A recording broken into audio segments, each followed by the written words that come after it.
Нұрсәт шағын ауданында 252 көпқабатты тұрғын үй бар. Бүгінге дейін оның тек онына ғана бейнекамера орнатылған. Енді басқарушы компаниялардың бірі 35 тұрғын үймен келісімшартқа тұрып, бүгін екеуіне бақылау камераларын орнатты. Бейнекамера Тайвань елінен әкелінген, түсірілген мәлімет 27 күнге дейін сақталады. 5 қабатты үйлерге біз тұрғындардың тапсырысы бойынша 8 камера орнатқан жағдай бар. Әр қабатқа бір камера орнатылған. Сыртқы бейнесі, есік алдына кіреберіс жердің бейнесі, сосын жертөледегі бейне көрсететін жаңағы камералар орнатылған. Тапсырыс бергеніне қарай 13 мыңнан пикселі жоғары, сапасы жоғары дейтін болса, 13 мыңнан 20 мыңға дейін барады деген. Бейнекамераның оңтайлы тұстарының бірі тұрғындар түсірілген жайтты ғаламторға қосылу арқылы ұялы телефон немесе үйдегі теледидардан көре алады.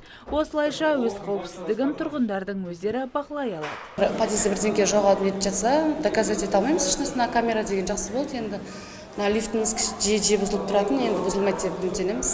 Жаңағы коляскаларымыз, барлық заттарымыз тұрады. Великтеріміз тұрады балаларымыздың. Солардың қауіпсіздіктері үшін қойып жатыр. Біз оған рұқсат бердік, тұрғындар болып. Сол үшін рахмет.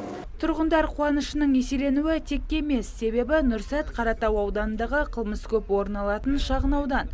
Мұнда 7 ай ішінде 230 құқық бұзушылық әрекет орын алған. Нұрсәт шағын ауданында криминогендік аймақ, себебі ауылдарға қоқыс тастап кету фактілері, көліктерді ұрлау фактілері көп орын алып жатыр. Дворды қарасаңыз, двордың өзінде де камера қойылған, оның өзі бізде соудың қызметі көп қой.